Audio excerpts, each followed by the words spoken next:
Thunder rolled across Pine Valley as Ethan Calloway stood before his mahogany desk, studying ledgers that proclaimed him the wealthiest man in 3 counties. The coal oil lamp cast shadows across columns of figures, 500,000 board feet shipped, profits exceeding last year's remarkable sum. Yet the lamplight also illuminated the empty chairs around his dining table, the untouched place settings his housekeeper insisted on maintaining. Through the window, he watched his mill workers hurrying home, lunch pails swinging, children racing to meet fathers. The Seth Thomas clock chimed 7. Another supper alone. His foreman Jake had mentioned the barometer's sharp drop, suggested securing the new bridge.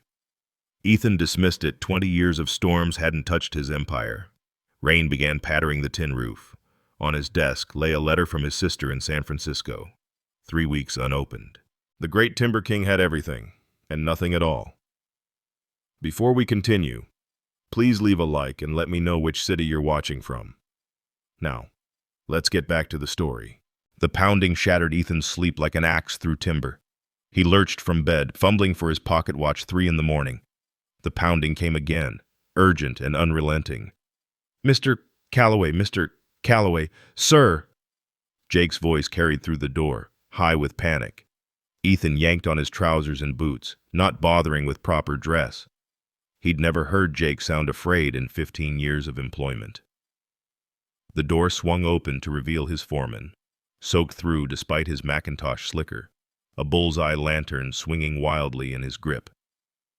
The creeks jumped its banks. Jake gasped, water streaming from his hat brim. Running backwards up the valley. "I've never seen anything like it." "That's impossible." Even as Ethan spoke, he was reaching for his own rain slicker. Water doesn't run uphill. It does when there's more water behind it pushing. The whole mountain's coming down in liquid form. "The bridge." Jake's voice cracked. "The new bridge is gone." Ethan's chest tightened. That bridge had cost 8 months of labor and more money than most men saw in a lifetime. It was his masterpiece of engineering, designed to last a century. Gone. Snapped like kindling. "We need to get to the yard now, or we'll lose everything."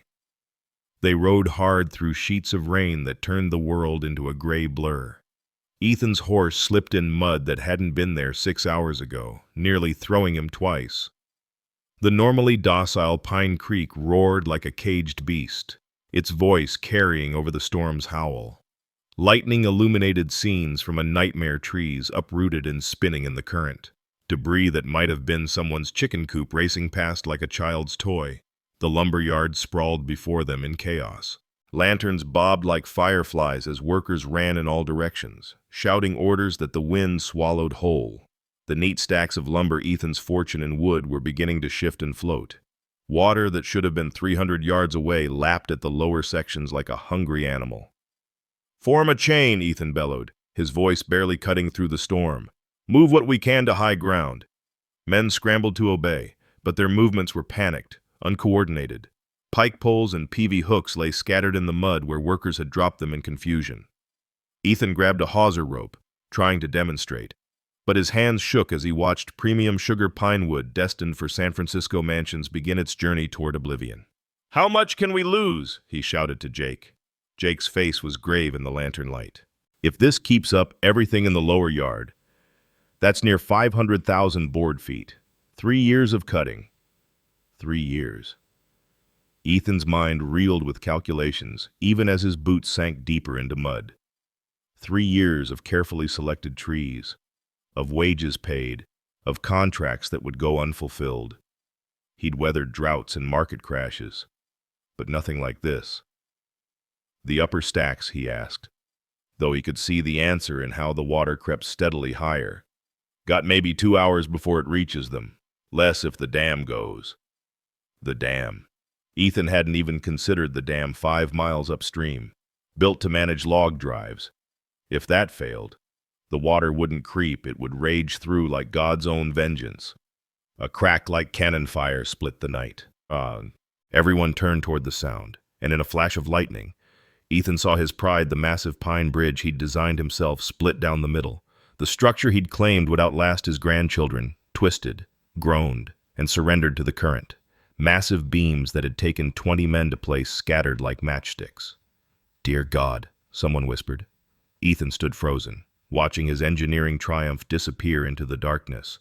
The water wasn't just taking his lumber, it was erasing his mark on the land, his proof that man could master nature. For the first time in 20 years of building his empire, Ethan Calloway felt powerless. "Mr. Calloway." A worker splashed toward him. Young Tommy Martinez, his face white with fear. "What do we do? Tell us what to do." Ethan opened his mouth, but no words came. He'd always had answers, always known the next move. Now, watching the water claim foot after foot of ground that had been dry for decades, he realized his fortune and ledgers meant nothing to the fury of the storm. The rain intensified, and with it, the horrible certainty that everything he'd built was disappearing into the night.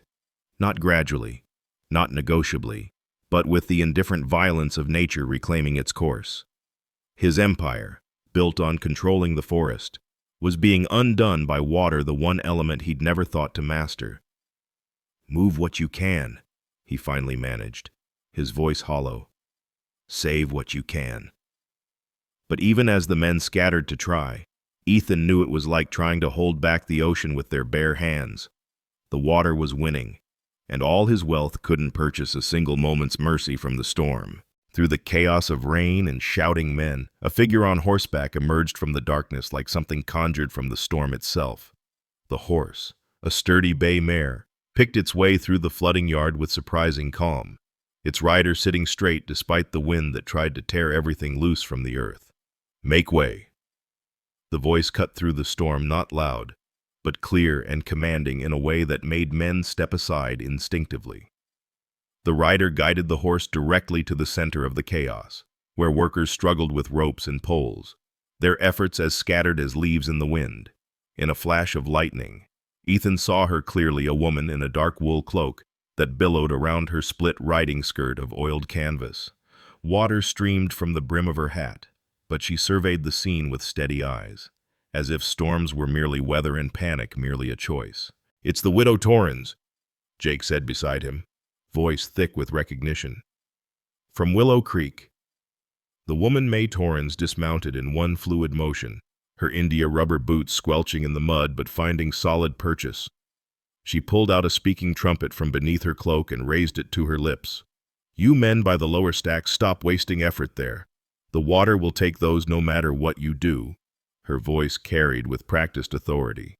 "Focus on sections 7 through 12. We have 40 minutes before the current pivots at Devil's Elbow upstream. After that, everything below the ridge line is lost." The workers froze, looking between this strange woman and their employer. Ethan stepped forward, rain running into his eyes.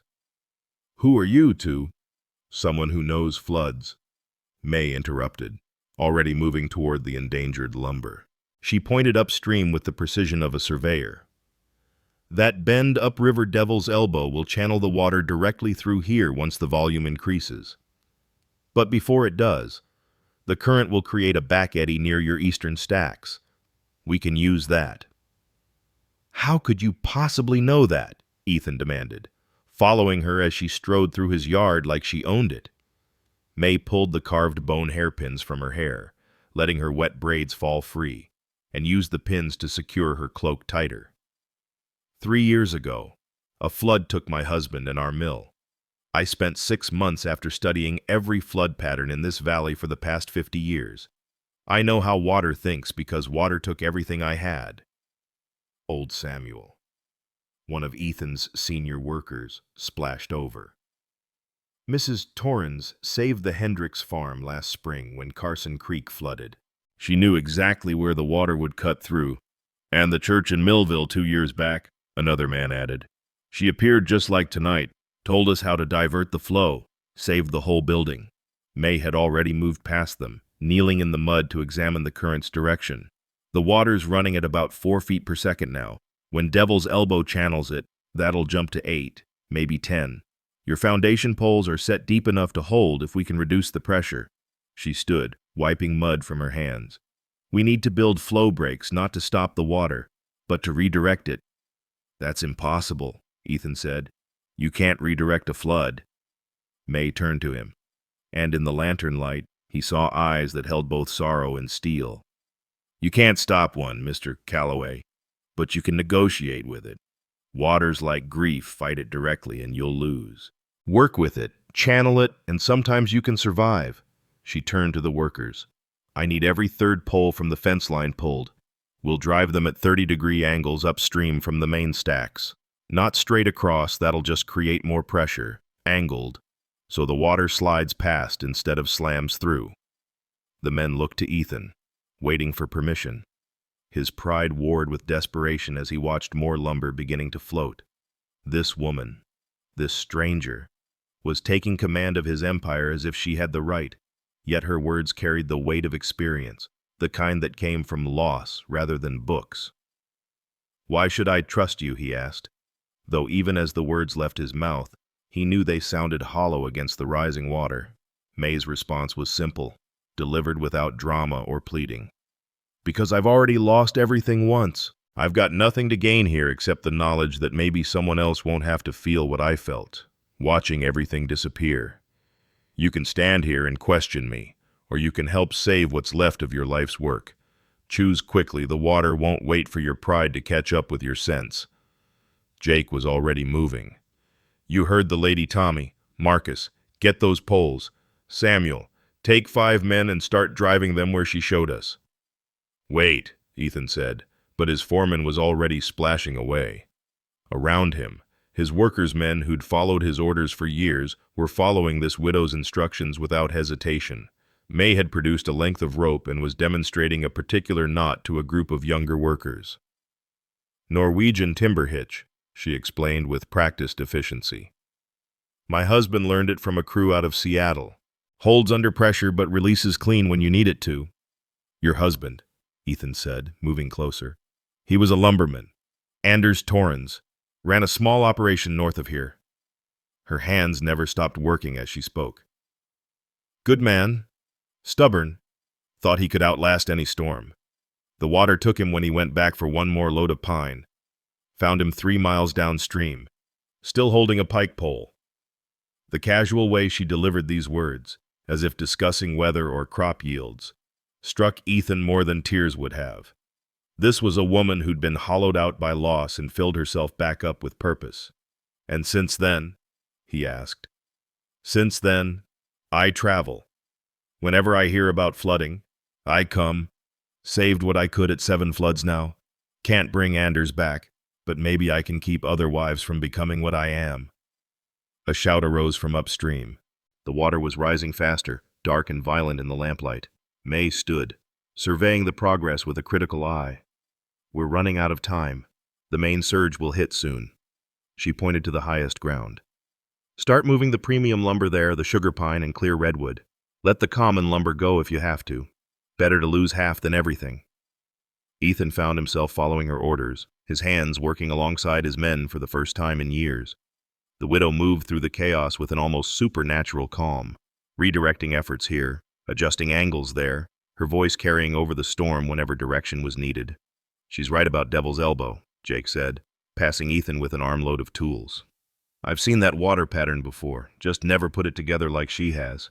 As the first flow break went into place, Ethan saw the water's behavior change, sliding sideways instead of pushing straight through. It was a small victory against an enormous force, but it was working. His men cheered, then redoubled their efforts. May stood in the middle of it all, rain streaming down her face, directing the battle against nature with the precision of a general. She'd lost everything, yet here she was, saving strangers' livelihoods with knowledge purchased through tragedy. Time, she called out. Everyone to high ground now. The roar from upstream grew louder, a sound like nothing Ethan had ever heard. In the darkness beyond their lanterns, something massive was coming. May grabbed his arm as he hesitated, looking back at stacks they hadn't reached. Leave them, she said firmly. Wood can be replaced. You can't.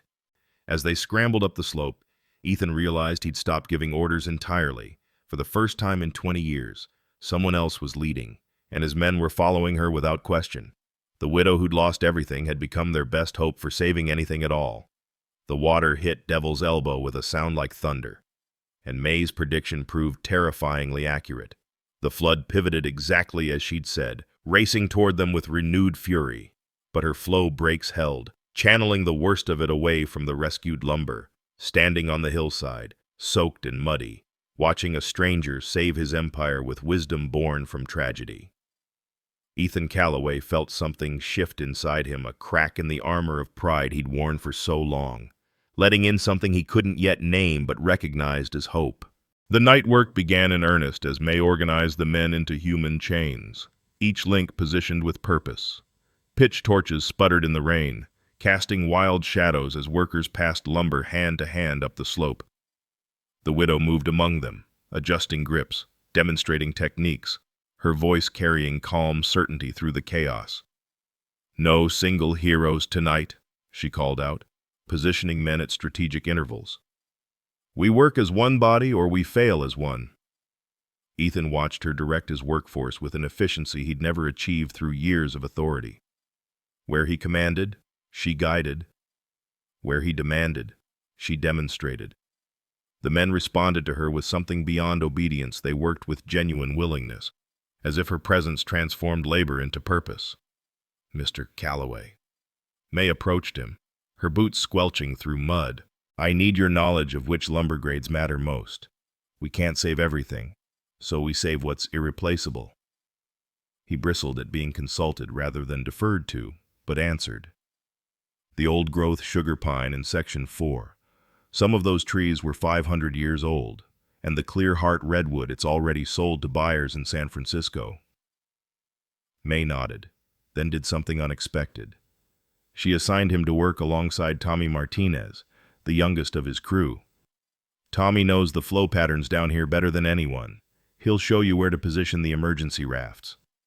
"I don't need," Ethan began, but May had already moved on, calling instructions to another group. Tommy, barely 18, looked terrified at the prospect of directing his employer. "Mr. Calloway, sir, I didn't ask for—" "Show me what she meant," Ethan said through gritted teeth, his pride burning even as water rose around their knees. The boy led him to where several logs had naturally gathered in an eddy. "See how they cluster here, Mrs. Torrens says we can use that lash them together while the water holds them steady, then guide them out when we're ready." Together they worked, Ethan's expensive leather gloves tearing on the rough rope as Tommy taught him knots he'd never bothered to learn. The boy's hands were quick and sure, years of practical experience showing in every movement. Ethan fumbled his first attempts, the rope sliding through his wet fingers. "Like this, sir," Tommy said gently, guiding Ethan's hands. "My pa taught me when I was small. You make the loop first, then thread it under, see?" The reversal struck Ethan hard, the owner being taught by his youngest worker. His impulse was to assert authority, to find some way to reclaim his position. But the rising water cared nothing for hierarchy. He forced himself to focus on Tommy's instructions, learning the Norwegian timber hitch May had mentioned. "Your pa," Ethan said, trying to fill the awkward silence as they worked. "He's been with the mill long?" 15 years, sir, since before Ma died." Tommy's voice caught slightly. "Mrs. Torrens helped us then, too. Showed up with food, helped Pa figure out how to manage us kids while working. She never asked for anything back." Across the yard, May was demonstrating a rope-weaving technique to another group, her hands working with practiced precision despite the torn skin Ethan could see even from a distance. She'd removed her gloves entirely, gripping the rough hemp with bare hands that bled from a dozen small wounds. "She needs to bandage those," Ethan said. Tommy shook his head. "She won't stop. Pa says she couldn't save her husband, so now she tries to save everyone else. Like she's racing against something only she can see." They managed to lash together a raft of 20 logs, and Tommy showed Ethan how to use pike poles to guide it toward shore. The work was harder than anything Ethan had done in years, his back screaming, his arms trembling with exhaustion. When they finally beached the raft on high ground, he collapsed against a stump, gasping. May appeared beside him with a canteen. "Drink. You're no use to anyone if you faint." He took the water gratefully, noting her torn hands. "You need to tend those cuts." Later. She was already surveying the next section. "We're making progress. Your men are good workers." "They're following you, not me," Ethan said, surprising himself with the admission. May studied him for a moment. "They're following the work that needs doing. Leadership isn't about who gives orders, it's about who shows the clearest path through crisis." She moved away before he could respond, calling out new instructions. Ethan pushed himself up, his body protesting, and returned to work. This time, when he approached a group struggling with an overloaded raft, he didn't bark orders. Instead, he grabbed a rope and pulled alongside them, copying the technique he'd learned from Tommy. The night wore on in a blur of water and wood, rope burns and exhausted muscles.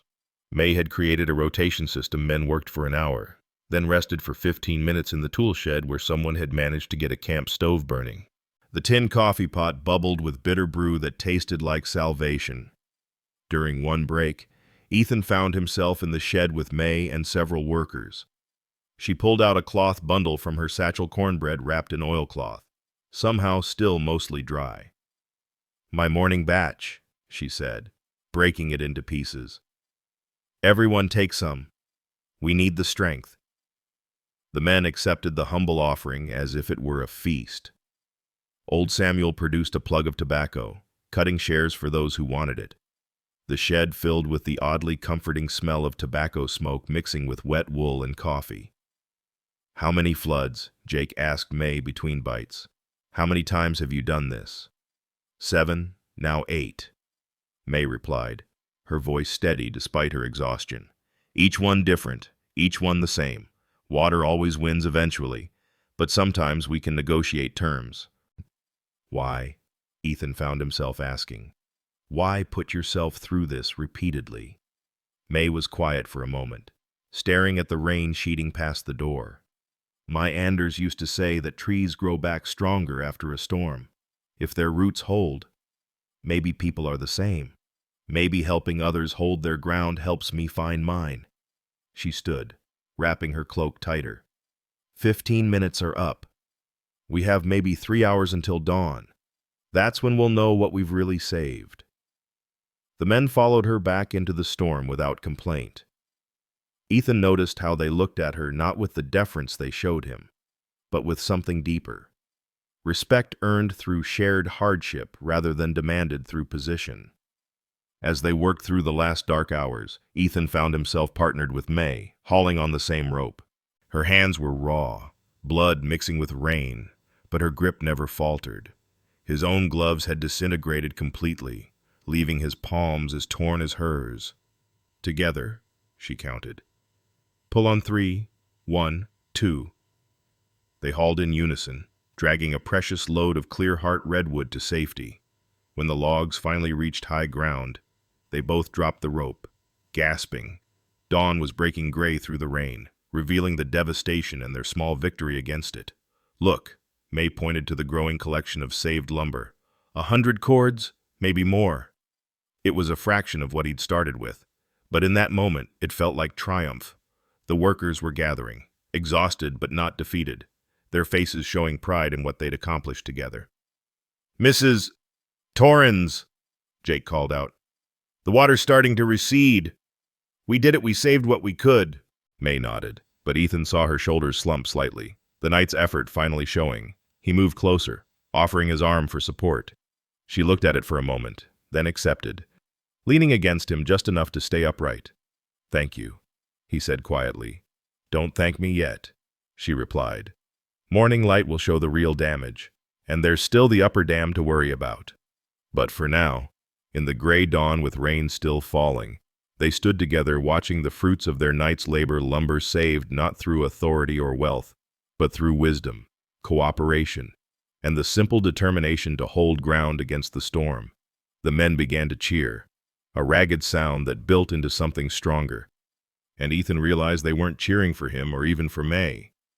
They were cheering for themselves, for what they'd proven they could do when someone showed them how. The widow had given them more than strategy. She'd given them the knowledge that ordinary people could stand against extraordinary circumstances and sometimes, through shared effort and sacrifice, prevail, even partially, even temporarily. It was enough. The tool shed's coffee pot whistled again, someone having refilled it, and the smell of brewing coffee mixed with the dawn air. They had survived the night. Whatever came next, they would face it together. A truth Ethan was only beginning to understand, but one May had learned in the hardest way possible. "Come," she said, straightening despite her exhaustion. "Let's see what the morning brings." The rain had gentled to a steady drizzle as dawn crept across Pine Valley, revealing a landscape transformed. The tool shed, built sturdy enough to withstand anything but God's own hand, had become a refuge for exhausted men. They sprawled on rough benches or leaned against walls, steam rising from their soaked clothing in the warmth of the camp stove's heat. May sat on an overturned crate, methodically cleaning mud from her boots with a stick. Her movements were automatic, the kind of repetitive action that allowed a mind to rest without sleeping.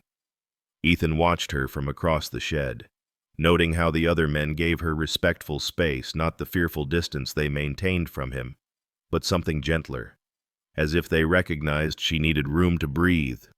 "My grandfather saw the Johnstown flood," old Samuel said suddenly, breaking the comfortable silence. His voice carried the weight of passed-down memory. "Said the water came like a wall 40 feet high. Gone in 10 minutes. The whole town, 2,000 souls." "Water's got no mercy," another man agreed, wringing out his hat. "Lost my brother to the Susquehanna in 65. Spring melt came too fast." The stories began to flow like the water outside, each man sharing his piece of history with floods, storms, disasters survived or witnessed. It was a ritual Ethan had never been part of, this sharing of scars. In his office, men talked numbers and contracts. Here, in the democratic equality of exhaustion, they talked about loss and survival. "What about you, Mrs. Torrens?" Tommy asked carefully. "You said your husband Anders, he was a lumberman." May's stick paused in its cleaning motion. For a moment, Ethan thought she wouldn't answer. Then she reached into her satchel and pulled out a small tin daguerreotype, its edges worn from handling. She passed it to Tommy, who studied it with the reverence due a sacred object. "Anders Torrens, Norwegian. Came over in 71. Could read trees like most men read books." Her voice carried no emotion, as if she were reciting facts about a stranger. "Built our mill from nothing. Just the two of us at first, then a small crew. We were going to have children once the business was stable." The photograph made its way around the shed. When it reached Ethan, he saw a tall, broad-shouldered man with kind eyes standing beside a younger May, both of them smiling with the confidence of people who believed the future was theirs to shape. "The spring of 81 came wet," May continued, accepting the photograph back and tucking it away. "Snow melt plus rain. Anders knew it was dangerous, but we had an order to fill church pews for a congregation in Sacramento. Good money, enough to finally build the house properly." She pulled out something else from her satchel, a leather-bound Bible, water-stained and warped. "He was trying to save the last load of pine. The bank gave way under him." "You saw it happen?" Jake asked quietly. "I was on the opposite bank with the rope." May's hands had resumed their boot cleaning, steady and mechanical. "He looked at me just before he went under. Not afraid. Just surprised. Like he couldn't believe water could be stronger than will." Silence settled over the shed, broken only by the drip of water from the eaves and the occasional pop from the stove. "Found him 3 miles downstream," May said. "Still holding his pike pole. Had to break his fingers to get it free." When she looked up then, meeting their eyes with unsettling calm. "The minister said God had a plan. I told him if God's plan required Anders to drown for church pews, then God and I needed to have words." Tommy's mother gasped softly at the blasphemy. but no one else moved. After that, Ethan prompted, surprising himself with how much he wanted to know. After that, I sold what was left, kept only what I could carry. She pulled out a small crock, carefully wrapped. Anders' sourdough starter. His mother brought it from Norway in '58. Still feed it twice a week. Seems important to keep something alive from before. But why this? Samuel gestured toward the flood outside. Why put yourself through floods over and over? May was quiet for a long moment, considering. First time was accident happened to be passing through Millville when their creek jumped. Helped because it needed doing. But after, when I saw families whole instead of broken, when I saw men like Anders who got to go home, she shrugged. Maybe it's penance? Maybe it's purpose. Maybe there's no difference? Penance for what? Ethan asked. You couldn't have saved him. Couldn't I? May's voice carried an edge of self-mockery. I knew that bank was soft, warned him that morning, but I also knew we needed the money. Wanted that house just as much. I didn't insist he stop. Didn't threaten to leave if he went out there. Just stood on the safe side with a rope, as if rope could hold back water. She stood abruptly, moving to the small window. Outside, the flood was visible in the growing light, brown and aggressive but no longer rising. 7 floods since then, saved 3 mills complete, helped minimize loss at 4 others. Probably preserved 200 jobs, kept 50 families from ruin. The ledger's not balanced, never will be, but it's something. You never took payment, Tommy said. Pa tried to give you money after Ma died. When you helped us, you wouldn't take a penny. Can't be paid for penance, May said simply. Makes it a transaction instead of whatever this is. Ethan found himself standing, moving closer to her. In the morning light, he could see the exhaustion carved into her features, the permanent sadness that lived behind her competence. When did you last have a home? A real home, not just passing through. Spring of '81, she answered without hesitation. Everything since has been temporary. Boarding houses, barn lofts, sometimes just camp under stars. Home ended when Anders did. That's no way to live, Jake said. It's a way to survive. May corrected. Some of us don't get to live. We just get to be useful. The words hit Ethan like cold water. He looked around the shed at his workers who'd go home to families, at the simple comfort of shared hardship and stories, at the community he'd built but never belonged to. I understand that, he heard himself say. Everyone turned to look at him, surprise evident on their faces. He never shared personal information, never acknowledged anything beyond business. Being useful instead of living, building an empire instead of a life. May studied him with those steady eyes. You have all this? The mill, the business, the respect. I have ledgers. Ethan interrupted. I have contracts and profit margins and employees who fear me more than respect me. I know the board footage of every tree we've cut in 20 years, but I don't know Tommy's father's name. I don't know if Jake has children. I built the finest house in the valley and eat alone in it every night. The admission hung in the air like smoke. His workers shifted uncomfortably, unused to seeing their employer as anything but the distant figure who signed their pay vouchers. My sister writes from San Francisco, Ethan continued, unsure why he couldn't stop talking. I haven't opened her letters in months. What would I say? Business is good. Profits are up. I have no one to leave it all to. I've built a monument to loneliness and called it success. May turned from the window to face him fully. At least your monument might survive this flood. Mine washed away 3 years ago. Did it? Ethan challenged. Or did you carry it with you to 7 other floods? How many people call your name in their prayers? Mrs. Torrance. How many children have fathers because you knew where the water would cut? Pretty words don't change anything, May said, but something flickered in her expression. Neither does running. Ethan replied. You help and leave before anyone can help you back, before you might have to feel something besides useful. The tension in the shed grew thick. Workers looked between them, sensing something deeper than flood talk happening. May's response was cut off by Jake bursting through the door, face white with fresh panic. The upper dam Miller's boys just rode down. The whole structure's compromised. If it goes, it won't be flooding, it'll be a wall of water 20 feet high. We've got maybe an hour to evacuate everyone downstream. The moment shattered. May was already moving, that eerie calm settling over her again. How many families between here and town? 40, maybe 50, Jake answered. Get every man with a horse, May ordered, the commander returning. Ring the church bells, 3 sets of 3. That's the flood warning everyone knows.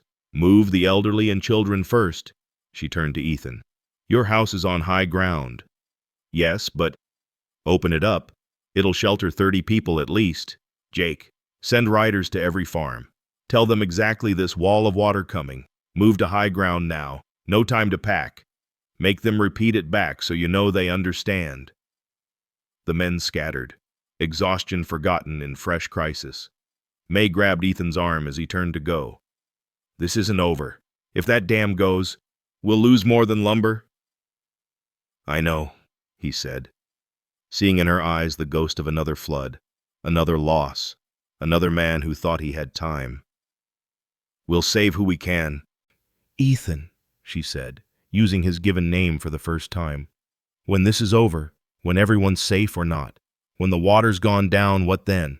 Another 20 years of eating alone. He looked at her. This woman who'd lost everything and turned herself into a force of nature, who helped others but wouldn't let them help her, who carried home in a crock of sourdough starter and a water-stained Bible. What about you? He asked. Another 7 floods, another 7 years of being useful instead of living. Before she could answer, church bells began to ring 3 sets of 3, urgent and commanding. The warning had begun.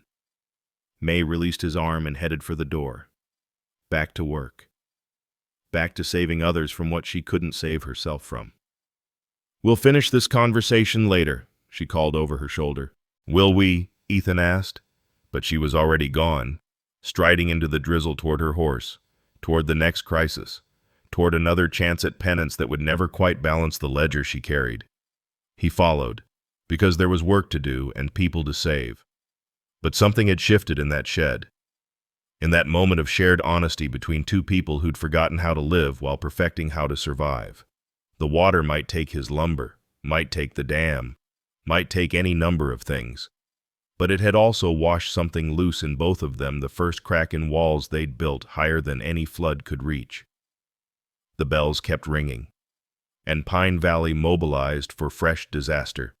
But Ethan found himself thinking not of lumber or losses, but of a woman who knew how water moved and a tin daguerreotype of a man who'd believed will was stronger than nature. Perhaps they were all wrong.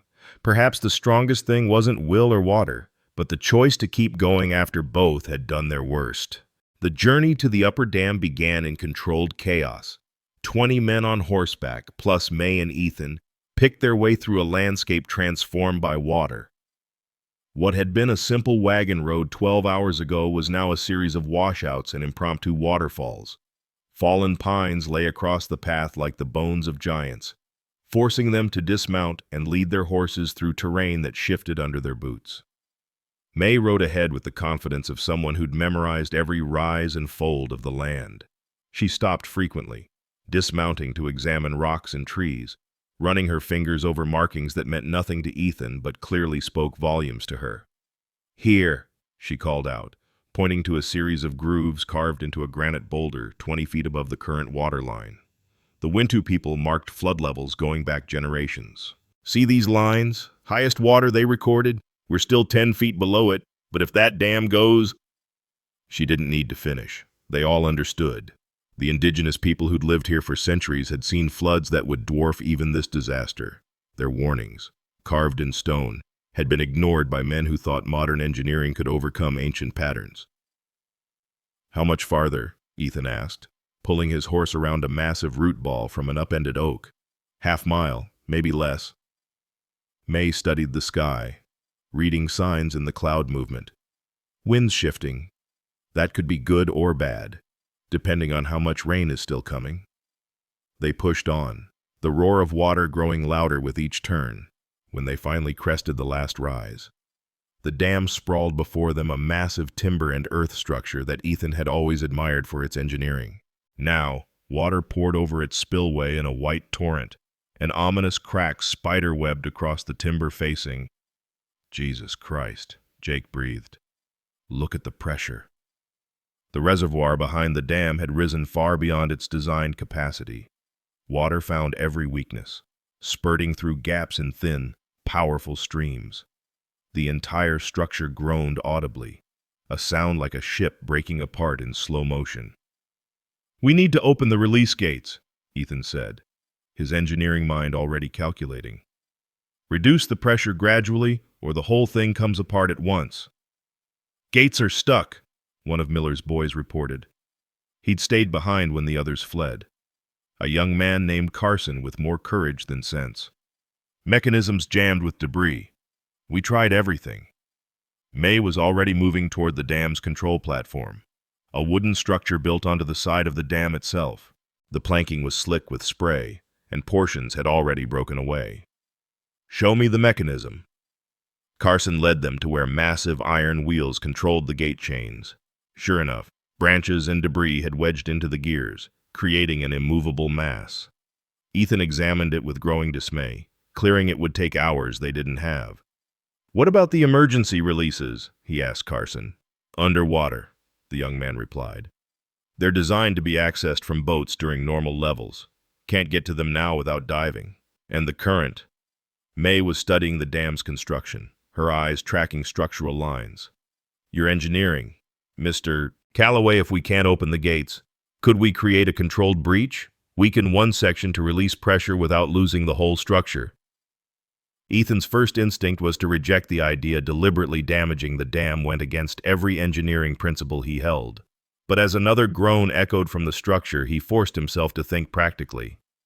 "Maybe," he said slowly, pulling out his surveyor's transit from his saddlebag. "If we could weaken the section near the eastern buttress, where the earthwork is reinforced, the water would cut through there instead of undermining the center." "We have dynamite," Jake offered. "Brought it in case, though I was praying we wouldn't need it." "Too unpredictable," May said immediately. "One wrong charge and we bring the whole thing down at once. We need something more precise." Ethan was already setting up the transit, calculating angles and water pressure. The mathematics came easily. This was his world, where numbers and forces could be predicted. "Chain fall mechanisms," he said suddenly. "We use them to pull specific timbers out of sequence, like removing cards from a house of cards, but carefully, so it leans instead of collapses." May nodded, understanding immediately. "Which timbers?" He showed her, pointing out the key structural members. Their hands met over the diagram he sketched in the mud, and for a moment, the crisis faded as they worked the problem together. Two minds synchronizing over shared purpose. "We'll need teams on both banks," May said. "Pulling has to be simultaneous or the torque will collapse everything sideways." "I'll take the east bank," Ethan said. "West for me then." She was already organizing the men, dividing them by strength and experience. "Jake, you're with Ethan. Samuel, bring your boys with me. Carson, you know these mechanisms better than anyone. Float between the teams." They rigged the chain falls with practiced efficiency, massive mechanical advantages that could multiply human strength 20-fold. Railroad ties served as anchors, driven deep into solid ground. The chains themselves were inch-thick iron, salvaged from logging operations. As they worked, Ethan found himself watching May across the churning water. She directed her team with calm precision, never raising her voice despite the dam's increasing groans. When a timber shifted unexpectedly, nearly crushing Tommy, she pulled him clear with strength that seemed impossible for her frame. "Ready positions," May called across the water, her voice carrying clear despite the roar. Ethan raised his lantern in acknowledgement they'd developed a simple signal system without discussing it, as if they'd been working together for years. 1 swing meant ready, 2 meant pull, 3 meant danger. "On my signal," Ethan called to his team. His hands were slick with sweat despite the cold rain. If they miscalculated, if the structure twisted wrong, the resulting wave would destroy everything downstream before any warning could reach them. May's lantern swung once. "Ready." Ethan responded. "Ready." She swung twice. "Pull." The teams hauled on the chain falls in unison, the mechanical advantage turning tremendous forces into manageable work. The first timber creaked, resisted, then suddenly gave way with a crack like a gunshot. Water immediately began forcing through the gap, but controlled, directed. "Next one," May shouted, already repositioning her team. They worked through 6 critical timbers, each removal carefully calculated to create a controlled breach rather than catastrophic failure. The dam began to settle toward the eastern buttress, exactly as Ethan had predicted. Water found the new pathway, cutting through the earthwork in a focused torrent rather than an explosive release. "It's working," Jake said, wonder in his voice. "By God, it's actually working." But May wasn't celebrating. She stood at the bank's edge, watching the redirected water with growing concern. "Ethan," she called. The angle, look at the angle. He saw it immediately. The controlled breach was successfully reducing pressure on the dam, but the water's new path would carry it directly toward Pine Valley's lower district, where 30 families lived in modest homes, where the church and schoolhouse sat on what had always been considered safe ground. "We've traded one disaster for another," Ethan said, the realization hitting like a physical blow. May was already moving. "Not if we act fast. How much lumber do you have stockpiled near town?" "Maybe 3,000 board feet at the rail depot. But we use it. Build emergency levees to channel this new flow." She was calculating as she spoke, that strange gift for understanding water's behavior manifesting again. "The water will reach town in perhaps 2 hours at this rate. If we can build barriers at the narrows near Miller's Curve, we can split the flow." "That lumber is worth a fortune," Ethan said automatically, then stopped himself. May was watching him with those steady eyes, waiting to see which man he truly was, the businessman counting costs or the leader protecting his community. "Use it all," he said firmly. "Every board foot if necessary." The ride back to town was a desperate race against water. May pushed her horse hard, leaping obstacles that made Ethan's heart stop. He followed, trusting her path, trusting her instincts. Behind them, the rest of the men spread out to warn farms and settlements along the water's probable path. They arrived at Miller's Curve to find the town already mobilizing. The church bells had done their work, families were evacuating to high ground, carrying what they could, but the lower district remained vulnerable, and the water was coming faster than expected. "We need every able-bodied person," May shouted, not even dismounting fully before issuing orders.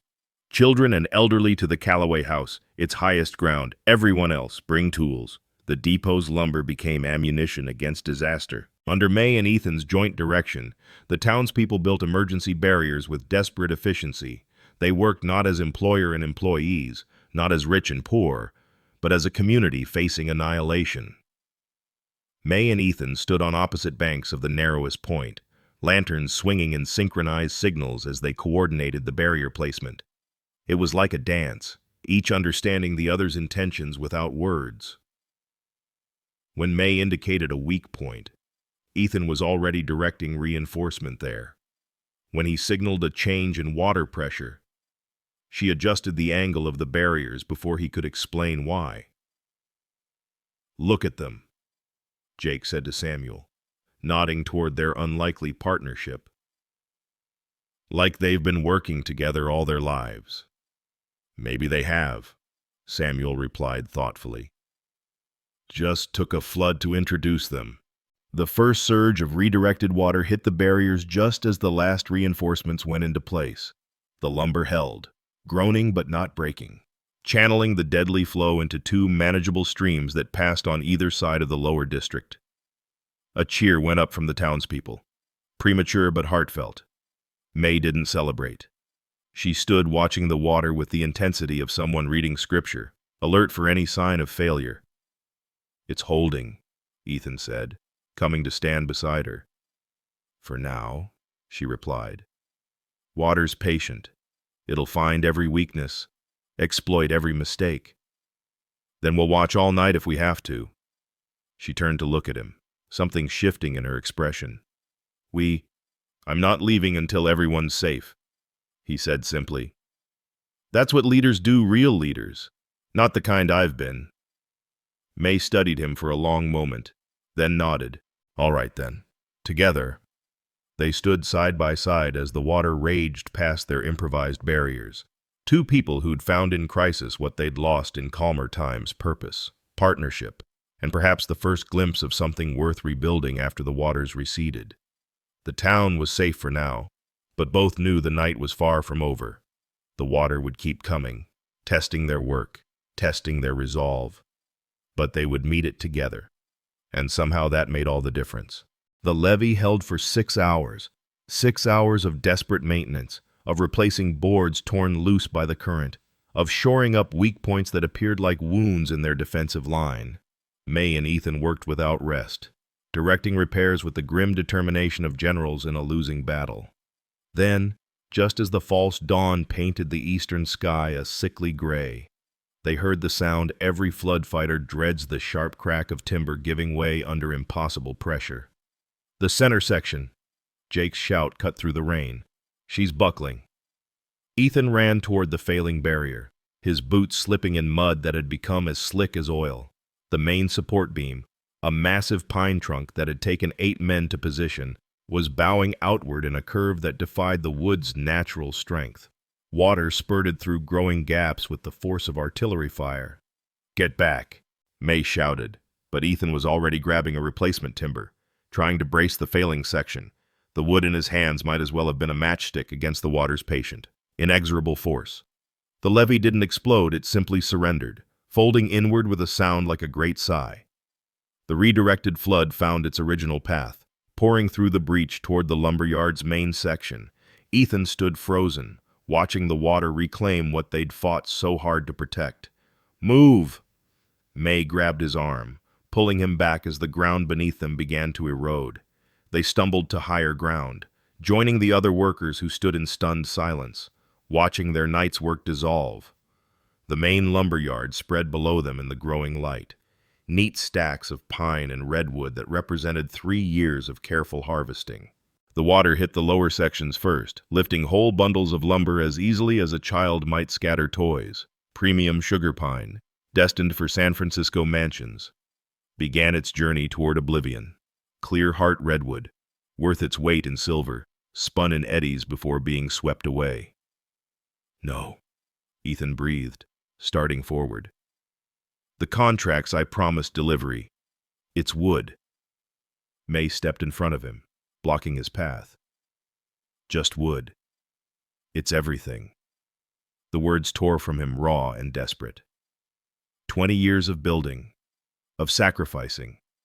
He tried to push past her, some mad idea of saving even a single beam driving him toward the flood. May planted her feet and shoved him back with surprising force. "You want to die for lumber? Is that what your life is worth?" "What life?"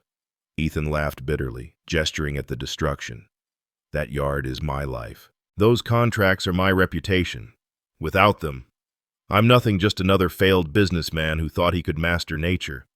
"Listen to yourself," May said fiercely.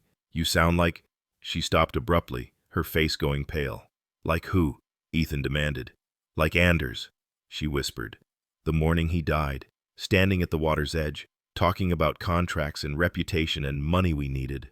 Her voice grew stronger, harder. "I couldn't save my husband from his pride. He chose lumber over life. Chose to be a successful dead man rather than a living failure. I'll be damned if I watch it happen again." Ethan tried once more to move toward the water, toward some futile attempt at salvage. May grabbed his coat with both hands, her torn fingers leaving bloody marks on the fabric. "Your worth was never in those logs," she said, each word sharp as an axe blade. It wasn't in your contracts or your big house or your 20 years of profits. You want to know what you're worth? Ask Tommy, who you worked beside all night. Ask Jake, who's followed you through 15 years of seasons. Ask the families sheltering in your house right now, alive because you opened your doors. They don't need me, Ethan said, his voice hollow. They need the jobs I provide. Without the mill. Trees grow back. May interrupted. Mills rebuild, but dead men stay dead, and proud corpses provide no jobs at all. As if to emphasize her point, a massive stack of lumber in the main yard tilted and collapsed, the sound carrying like thunder across the valley. Ethan watched a fortune in wood scatter like leaves, each board representing hours of labor, careful selection, promised income. His knees buckled. He collapsed in the mud, no longer trying to reach the water, no longer trying to do anything except watch his empire dissolve. May knelt beside him, not offering comfort but simply being present, her hand on his shoulder anchoring him to something solid while everything else flowed away. I don't know how to be anything else, he admitted, the words barely audible over the flood's roar. I built that business instead of a family. I counted board feet instead of blessings, and now I don't even have that. Now you have a choice, May said quietly. Same choice I had 3 years ago. You can follow your lumber into the dark, or you can figure out what comes after the flood. What came after for you, he asked. This, she said simply. Helping others not make my mistakes. Being useful when I couldn't be whole. It's not much of a life, but it's more than Anders got. Church bells began to ring, not the urgent triple pattern of warning, but a steady, calling rhythm. Through the rain, Ethan saw lanterns bobbing along the ridge road. People were coming, dozens of them, maybe more. What are they doing? He asked, struggling to his feet. Jake splashed over, his face showing exhausted relief. It's the town, Mr. Calloway. Everyone who can hold a shovel or carry a board. The minister organized them. Said if we could save the town, by God, we'd save the man who tried to save us. They came in waves, shopkeepers and farmers, women and older children, even some of the elderly who insisted they could still carry lighter loads. The banker, Peterson, appeared in work clothes Ethan had never seen him wear. The school teacher, Miss Catherine, organized the women into a supply line, bringing coffee and food to the workers. Why, Ethan asked Peterson, genuinely bewildered. I'm not even a pleasant man. I've never socialized, never attended town meetings unless they affected business. Peterson adjusted his rain-soaked hat. You employed our sons. You bought from our shops. You paid fair wages even when times were tight. Maybe you didn't come to our socials, but you were part of Pine Valley anyway. This flood, it's not just your disaster. It's ours. More townspeople arrived, bringing whatever materials they could, old fence posts, salvaged boards, even furniture they were willing to sacrifice for emergency barriers. They couldn't save the lumber yard, but they could prevent the flood from taking anything else. May organized them with her quiet efficiency, but now she had helpers, women who'd heard of her work at other floods, men who'd learned from the night's efforts how to read her signals. Ethan found himself swept into the community effort, no longer the employer directing workers, but simply another pair of hands doing what was needed. Mr. Calloway, Tommy's mother appeared beside him, pressing a cup of hot coffee into his muddy hands. Tommy told me how you worked together last night, how you learned the knots from him. She smiled shyly. He was so proud, teaching the big boss something. Made him feel like a man instead of just a boy. The coffee was bitter and perfect, warming him from the inside. Around him, Pine Valley worked as one body, their efforts coordinated not by wealth or authority, but by shared purpose. They couldn't stop the water, but they could stand against it together. As the morning progressed, the flood began to show signs of cresting. The rain slowed to a drizzle, then stopped entirely. The water still raged through the lumberyard, but it was no longer rising. May stood at the edge of the safe zone, reading the signs with her practiced eye. It's peaked, she announced. Water will start receding by afternoon. We've seen the worst. A ragged cheer went up from the assembled townspeople. They'd lost much Ethan's lumber, several outlying buildings, roads and bridges that would take months to repair. But they'd saved the town, saved the families, saved each other. Ethan stood among them, mud-covered and exhausted, watching his carefully stacked fortune float away board by board. Yesterday, the sight would have destroyed him. Today, surrounded by people he'd never really seen despite living among them for 20 years, he felt something else. Not happiness, the loss was too fresh for that, but possibility. The flood had washed away his empire, but it had revealed something underneath. He'd never noticed a community that considered him one of their own despite his isolation. Your worth was never in those logs, May had said, standing there in the mud, supported by neighbors he'd never known he had. Ethan began to believe she might be right. The water had taken his lumber, his carefully constructed identity as the successful timber baron. What remained was just a man, flawed and failing, but surrounded by others who saw something in him worth saving. The sound of retreating water mixed with voices, people planning, comforting, already talking about rebuilding. And for the first time in 20 years, Ethan Calloway didn't immediately calculate the cost in board feet and profit margins. Instead, he stood in the mud with his neighbors, watching the water recede, and wondered what might grow in the fertile ground the flood would leave behind. The sun broke through the clouds at exactly 7:43 in the morning. Ethan knew because he was staring at his pocket watch when it happened, trying to anchor himself to something predictable while surveying the devastation. The golden light transformed the flood's aftermath into something almost beautiful. Water droplets on broken timber sparkled like diamonds. Mud gleamed like polished bronze, and the receding water reflected the sky in sheets of silver. May stood 20 yards away, kneeling beside Samuel's nephew Marcus, who'd twisted his ankle during the night's desperate work. She was wrapping it with strips torn from her own petticoat, her movements gentle despite her exhaustion. The sunlight caught her profile, illuminating the dried mud on her face, the tear in her sleeve, the quiet competence with which she tended the injury. Ethan watched her and felt something shift in his chest, not romantic attraction, but recognition of something essential he'd been missing. "That's near everything on the lower level gone," Jake said, approaching with his tally board. He'd insisted on making a proper count at first light, his foreman's instinct for documentation intact despite the chaos. "But the upper yards, Mrs. Torrens' strategy saved more than we thought. Near 40% of the total inventory, including most of the premium grades." 40%, Ethan repeated. The number should have felt like failure. 60% loss would bankrupt most operations. But after watching everything nearly disappear, 40% felt like wealth beyond measure. "The men want to know about wages," Jake continued carefully. "With the mill damaged and inventory gone, they'll be paid," Ethan said immediately. "Every man, full wages. While we rebuild, we'll need every hand." Jake's eyes widened. "Sir, the cash reserves will be used for what matters." Ethan surprised himself with the certainty in his voice. "Those men risked their lives last night. Their families are in my house right now. They'll not suffer because water took wood." Tommy Martinez ran up, his young face bright with exhaustion and something else pride. "Mr. Calloway, Pa wanted you to know we found the Hendricks family's milk cow stuck in a ravine but alive, and the church is organizing food for everyone. Ma's making her big pot of beans. Tell your mother thank you," Ethan said, then caught Tommy's sleeve before he could dash off. "And Tommy, thank you for teaching me those knots.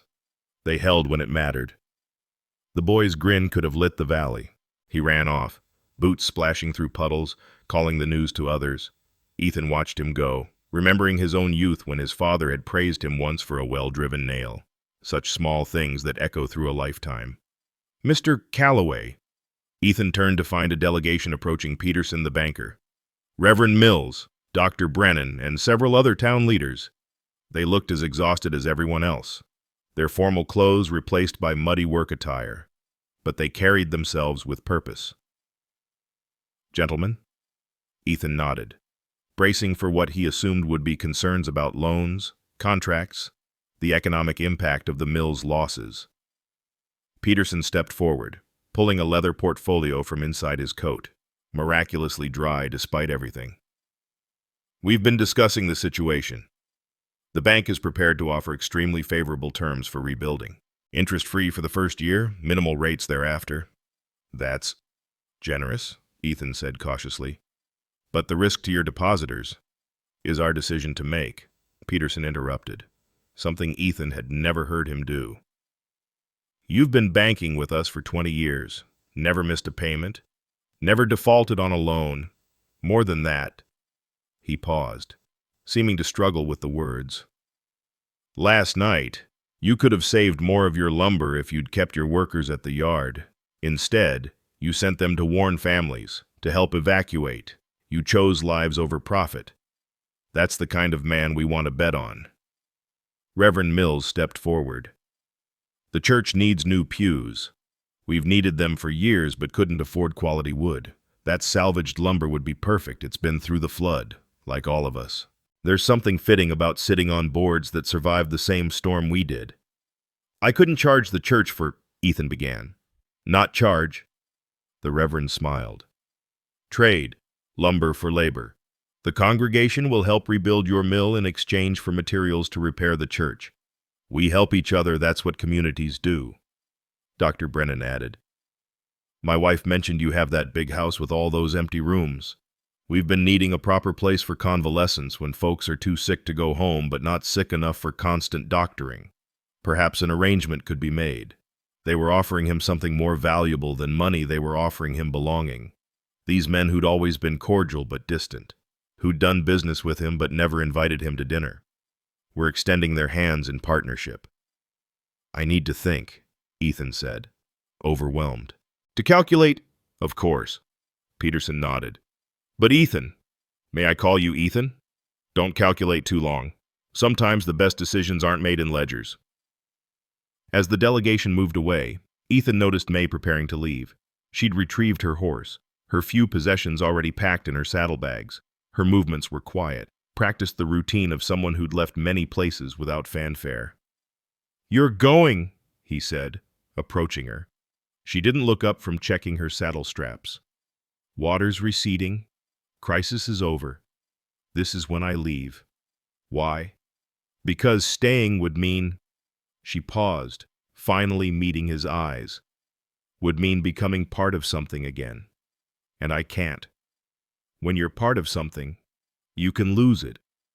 So you just drift forever. It's safer, she said simply. I help. I leave. I don't let the roots grow deep enough to hurt when they're torn out. Yeah, Ethan wanted to argue, but how could he? He'd spent 20 years avoiding connections for different reasons, but with the same result. Where will you go? There's always another flood somewhere. Always someone who needs to know how water moves. She pulled herself up into the saddle with obvious effort, her exhaustion showing. You'll rebuild. You have a community here, whether you knew it or not. They need you. I need... Ethan started, then stopped. What did he need? He'd thought it was success, control, wealth. The flood had taken those illusions. Before May could respond, a commotion arose from the town road. A fancy carriage was approaching, incongruous in the muddy devastation. It stopped near the ruined lumber yard, and two men in city clothes emerged, picking their way fastidiously through the mud. Harrington and Cleves, Ethan said, recognizing his business partners from San Francisco. They must have started traveling as soon as they heard. The men approached with the barely concealed panic of those whose money was at risk. Harrington, the senior partner, didn't bother with pleasantries. Calloway, we've heard reports catastrophic losses, contracts in jeopardy. We need a full accounting immediately. The San Francisco contracts alone. Our forfeit, Ethan said calmly. We've lost 60% of inventory. It will take months to rebuild the mill, longer to replace the stock. Cleves went pale. This is disastrous. Our reputation, our commitments to buyers. We'll have to wait, Ethan continued. Or find other suppliers. This is unacceptable. Harrington's face flushed red. We have capital invested in lumber that's now scattered across 3 counties, Ethan interrupted. Gentlemen, you're welcome to search the riverbeds for your investment. I'll be busy rebuilding. Rebuilding? Cleves sputtered. With what capital the losses are mine to bear. I'll buy out your shares at last year's valuation. Before the flood, you'll lose nothing except future profits. The partners exchanged glances. You can't possibly have the liquidity. I'll sell the house if necessary, take loans against the remaining inventory, but I'll own what I rebuild, and I'll rebuild for Pine Valley, not San Francisco. Harrington's eyes narrowed. You're making an emotional decision. This flood has affected your judgment. Yes, Ethan agreed. It has. For 20 years. My judgment told me profit mattered more than people, that success meant isolation, that worth was measured in board feet and bank accounts. If that's good judgment, I prefer poor judgment. The partners left in disgust, their carriage wheels throwing mud as they departed. Ethan watched them go, feeling lighter with each yard they traveled. He'd just committed financial suicide by any reasonable measure, but reason had fled with the floodwater. May had watched the entire exchange from her horse. You just gave up everything to keep control of nothing, she observed. I gave up partners who saw only lumber where I'm starting to see lives. Ethan corrected. The Hendricks family needs a new barn. The school needs repairs. Miller's boys need work while their farm recovers. I can't fill San Francisco contracts, but I can help neighbors rebuild. That's not a business plan, May said. That's charity. That's community, Ethan replied. Something you taught me exists, even if you won't let yourself belong to one. A group of workers' families was approaching, women and children carrying baskets and bundles. They surrounded Ethan with a chaos of voices, all talking at once. Mr. Calloway, we've brought breakfast. Saved your mother's photograph from your office. Thought you'd want. Children made you something? 6-year-old Lucy Patterson, whose father worked the saw line, pushed forward with a piece of salvaged wood. On it, in a child's careful printing, were the words, "Thank you, Mr. Calloway, for saving us." It's spelled wrong, Lucy said anxiously. I'm still learning letters. Ethan knelt in the mud, accepting the gift with the reverence due a holy relic. It's spelled perfectly. Thank you, Lucy. The women unpacked their baskets, cornbread and beans, preserved peaches, pickled vegetables, a dozen offerings from people who had little but gave what they had. They spread blankets on the least muddy ground and created an impromptu feast amid the devastation. You should eat something, Mrs. Martinez told May. Long journey ahead needs food in the belly. I'm fine, May started to say, but Mrs. Martinez was already pressing a wrapped bundle into her saddlebags.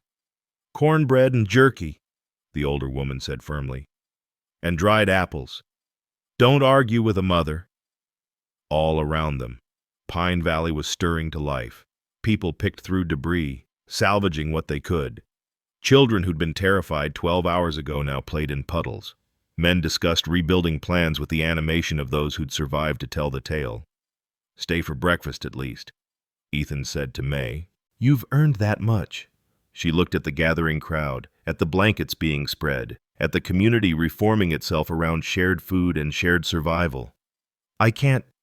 If I stay for breakfast, I might stay for lunch, then dinner, then you might accidentally have a life again. May's jaw tightened. I had a life. It drowned. Anders drowned, Ethan said gently. You survived. There's a difference, though I'm just learning it myself. Mr. Calloway, Dr. Brennan called out. Young Marcus needs looking at that ankle's worse than we thought. Could use your help moving him. Ethan looked between the doctor and May, torn between community need and the urge to convince this woman that running solved nothing. May made the decision for him, touching her heels to her horse's sides. Rebuild well. Ethan Calloway, she said. Make something that matters this time. May. But she was already riding away, her figure growing smaller against the morning light. He wanted to call after her, to offer her something, a job, a home, a reason to stay. But what could he offer someone determined to remain broken? He was only just learning to be whole himself. "Mr. Calloway," Dr. Brennan called again. Ethan turned from watching May disappear and walked toward his community. There was work to do, injuries to tend, a town to rebuild. The ledgers showed 60% loss, but standing among his neighbors, accepting their food and their fellowship, Ethan felt richer than 20 years of profits had ever made him. The sun climbed higher, drying the mud into something that could be built upon again. The flood had taken his lumber empire, but it had left something else, the possibility of a life measured in connections rather than contracts, in shared meals rather than solo success. As he helped carry Marcus to the doctor's makeshift station, Ethan thought about May's words. Make something that matters this time. He would. Not just a mill, but a place that served its community. Not just a business, but a belonging. The water had receded, leaving devastation and possibility in equal measure. Pine Valley would rebuild, and Ethan would rebuild with it, not above it or apart from it, but as part of it. The flood had washed away the man he'd been. What remained was someone he was only beginning to recognize, someone who knew that worth wasn't measured in board feet, but in the simple gift of a misspelled thank you on salvaged wood, the taste of shared cornbread after catastrophe, the choice to stay when everything said run. May was a distant speck now, almost invisible against the tree line. Ethan offered a silent prayer to whatever force governed floods and hearts that she'd find what she was looking for, or better yet, stop looking and let herself be found. Then he turned back to his work, to his community, to the life the flood had revealed waiting beneath his carefully constructed isolation. 3 weeks had passed since the flood crested, and Pine Valley bore its scars like medals of survival. The mud had dried into dust, the debris had been cleared into burn piles, and the sound of hammering echoed across the valley from dawn to dusk. Ethan stood in what remained of his lumber yard, studying architectural drawings spread across a makeshift table of salvaged planks and sawhorses.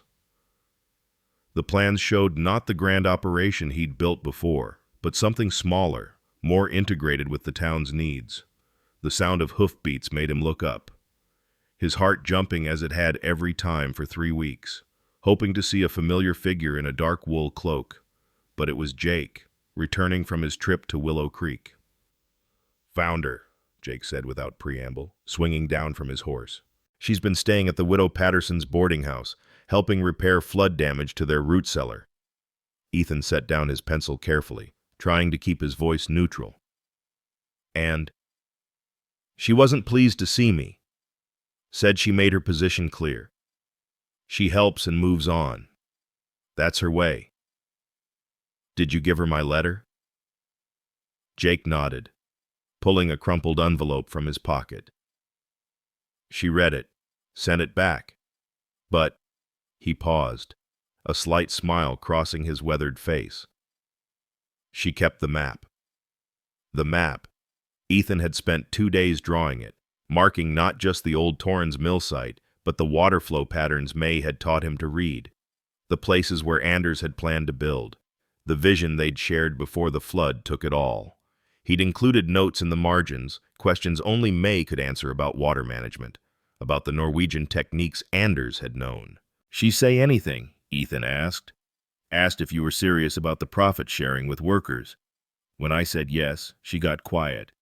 Then she asked about the families, how they were managing. Particularly worried about Marcus's ankle and whether the Martinez family had enough with Tommy's father hurt. Tommy's father had broken his arm during the rebuilding, and the family was struggling.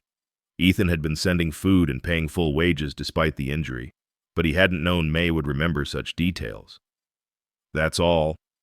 She wanted to know if you'd really sold your house to the Brennans for the convalescent home." Jake studied his employer with curiosity. "Didn't know you'd done that till she asked." "Closed yesterday," Ethan admitted. "They're paying over time, but it gives me capital to rebuild properly. I've kept the carriage house to live in. It's more than enough for one person." Jake was quiet for a moment. "You really think she'll come back?" I think she needs a reason bigger than sentiment, Ethan said, returning to his drawings. The Torrens Mill site is perfect for what we need water-powered saw operation to supplement the steam mills. Anders had the right idea, just not enough resources. We could make it work now. The community, the new structure will be part cooperative. Workers invest sweat equity. They own shares, not charity partnership. The sun was climbing toward noon when another rider appeared on the road. This time Ethan didn't look up, forcing himself to focus on the calculations for board feet needed for the church repairs. He heard boots approaching across the packed dirt, light steps that could belong to anyone. Your map is wrong. May's voice hit him like lightning. He looked up to find her standing across the table, dusty from the road, her dark cloak traded for practical work clothes. She looked tired, but something in her eyes had changed the haunted quality softened by what might have been hope. The map, he managed. She pointed to his drawing of the Torrens Mill site. The water cuts deeper on the north side now. The flood changed the channel. If you build where Anders planned, you'll have the same problem we did: too much force in spring, not enough in summer. Then where should we build? She studied the map, then pulled his pencil from his hand and began sketching corrections. Here, 30 feet south, angled to catch the current year-round. You'll need different foundation work. I can show you the technique. Does this mean? I read your letter, she interrupted, not looking at him. The part about not offering charity, about needing someone who understands water while you understand wood, about building something that serves the valley instead of just profiting from it. And she set down the pencil and finally met his eyes. Anders would have liked the idea. He always said the best mills worked with nature instead of against it. He just never had the chance to try. This wouldn't be his mill, Ethan said carefully. It would be something new, something that belongs to everyone who helps build it. I know. May's voice was soft. That's why I might be able to do it. Not rebuilding what was, but building what could be. Workers had begun gathering. Word spreading quickly that May Torrens had returned. Tommy ran up, grinning widely. Mrs. Torrens, are you staying? Pa said you might stay. May looked at the eager faces surrounding them, people she'd helped save, who'd helped save each other. I'm considering it, she said carefully. Consider faster, old Samuel called out. We need someone who can read water to help with the new dam design. Mr. Calloway's good with wood, but water's got its own mind. The town council's approved the cooperative structure, Peterson added, having appeared from nowhere with his usual sense for important moments. Revolutionary for California, but after what we've survived, conventional thinking seems inadequate. May turned back to Ethan. You're really going to give workers ownership stakes? Already started, he confirmed. Jake has 5%, Samuel has 3%. Every man who worked the flood night gets a share based on years of service. New workers can earn in overtime. And my role, water management, mill design, whatever you think best. Full partner in the Torrens site development, we'd keep Anders' name on it. Plus a house. The Hendricks are eager to sell that cottage near the creek, need the money for their barn. I don't need charity. It's not charity, Ethan interrupted. It's recognizing expertise. You know things we need to know. You've saved more operations than most people have seen. That knowledge has value. May was quiet, looking at the plans, the gathered workers, the mountains beyond where Anders lay buried. I haven't cried since the funeral, she said suddenly. 3 years without tears. Thought they'd dried up, like streams in drought. May, she held up her hand. But yesterday, sitting in that boarding house, reading your letter about honoring what Anders wanted to build, about making something that would last not just for profit but for people. Her voice broke slightly. I cried. For the first time in 3 years, I cried, and it felt like spring rain after drought. The workers had gone silent, everyone sensing the moment's weight. May pulled out her water-stained Bible, the one she'd shown them in the tool shed. Anders marked a passage the night before he died, she said, opening to a page. I couldn't read it until yesterday. To everything there is a season, and a time to every purpose under heaven. A time to break down, and a time to build up.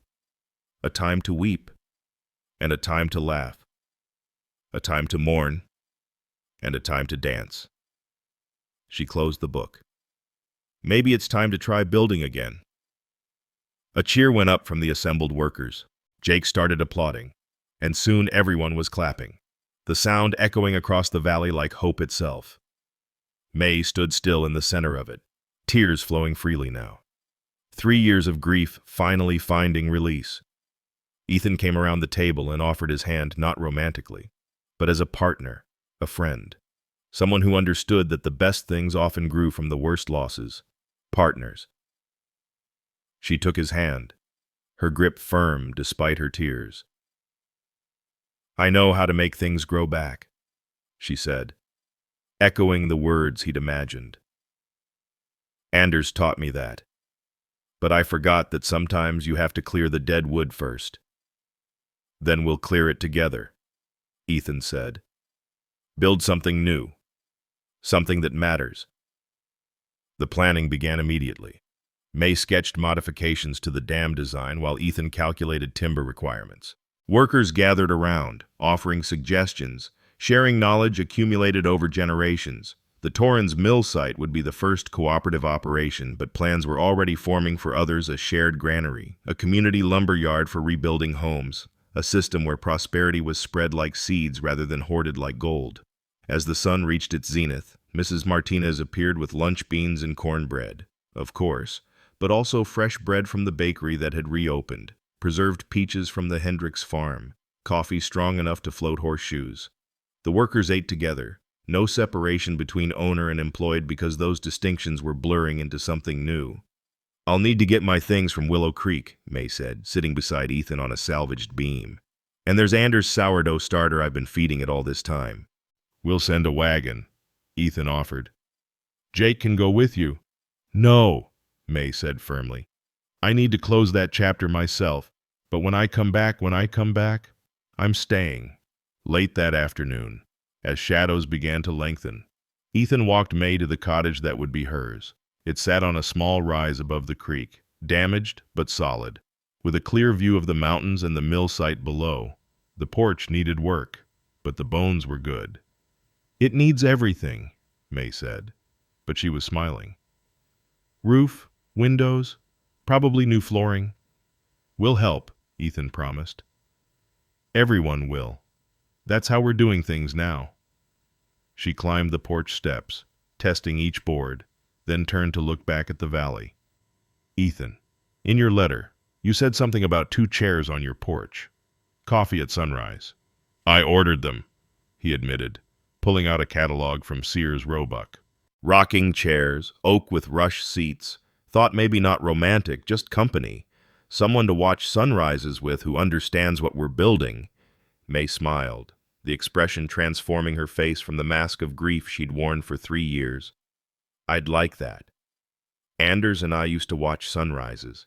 He said they were promises that darkness never wins forever. Wise man. He was. And he would have liked you, eventually, once you learned to see beyond ledgers." As they walked back toward town, they passed the photographer Peterson had hired to document the rebuilding. The man was setting up his equipment near the lumber yard, preparing to capture Pine Valley rising from flood mud. "We should have a photograph," Ethan suggested impulsively. "All of us, the whole crew, the families, document what we're building together." Word spread quickly, and soon the entire community was gathering. Workers still covered in sawdust, women with children in arms, even Dr. Brennan abandoning his rounds to join the group. They arranged themselves not by status but by friendship, Jake next to Samuel, Tommy proudly standing with the men, the Martinez family surrounding their patriarch with his arm in a sling. "You too," Jake called to May and Ethan. "Can't have a picture of Pine Valley's future without its architects." They took their places among the others, not in front as owners might have, but scattered through the crowd as neighbors, friends, partners in something larger than any individual ambition. May stood between Mrs. Martinez and Ethan, her hand resting on young Lucy Patterson's shoulder.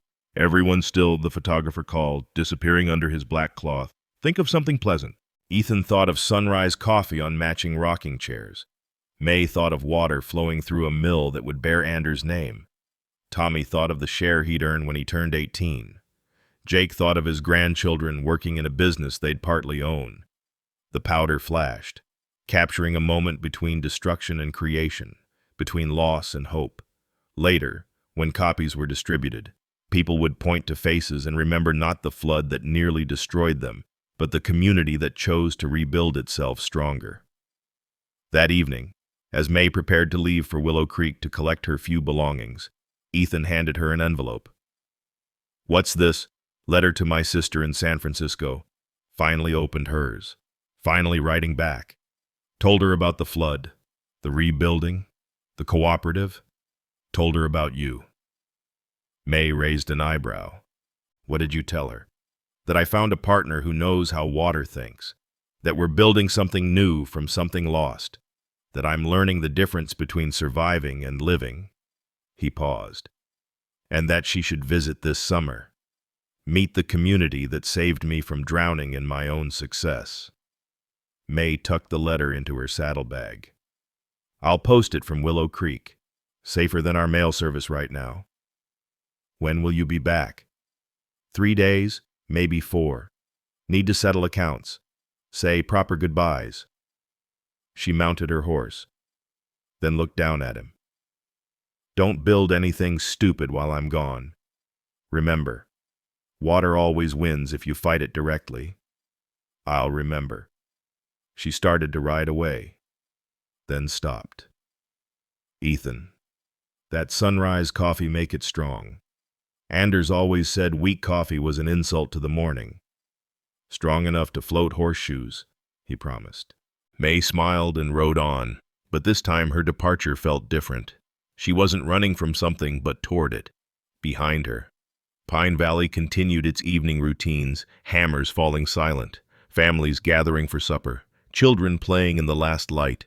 Ethan watched until she disappeared around the bend, then walked to his small quarters in the converted carriage house. On his simple table sat the plans for tomorrow, drawings on butcher paper, seed catalogs for the community garden, railroad expansion maps that showed Pine Valley growing from disaster into opportunity.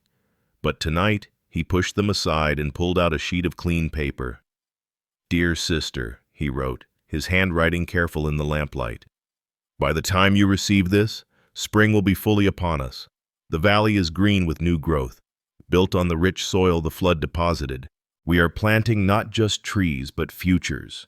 I have found, in the strangest way, what I never knew I was looking for: a community, a purpose, and perhaps even a friend who understands that the best things grow from the deepest losses. Please come visit. There are people here I want you to meet, especially a remarkable woman named May, who is teaching me that water and grief and life all follow similar patterns. They seem destructive until you learn to work with them instead of against them. Your loving brother, Ethan. P.S. Bring your children. They should see what people can build together when they stop trying to stand alone." He sealed the letter, then stepped onto his small porch. The valley spread before him in the twilight, scarred but healing, forever changed but somehow stronger. In 3 days, May would return, and they would begin building not just mills and businesses, but something harder and more necessary: lives worth living, connections worth maintaining, futures worth believing in. The first stars appeared overhead, and Ethan thought he could hear the creek running its new course, the water that had destroyed now nurturing new growth. Tomorrow would bring more work, more challenges, more opportunities to choose community over isolation. But tonight, for the first time in 20 years, Ethan Calloway sat on his porch and felt the deep satisfaction of a man who had lost an empire and found a life.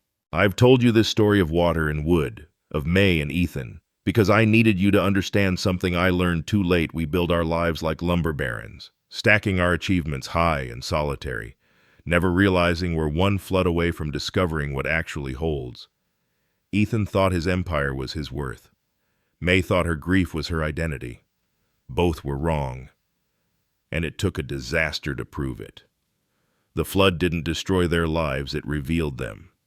Beneath Ethan's ledgers lay a community that claimed him despite his distance. Within May's wandering lay the wisdom that would save them all.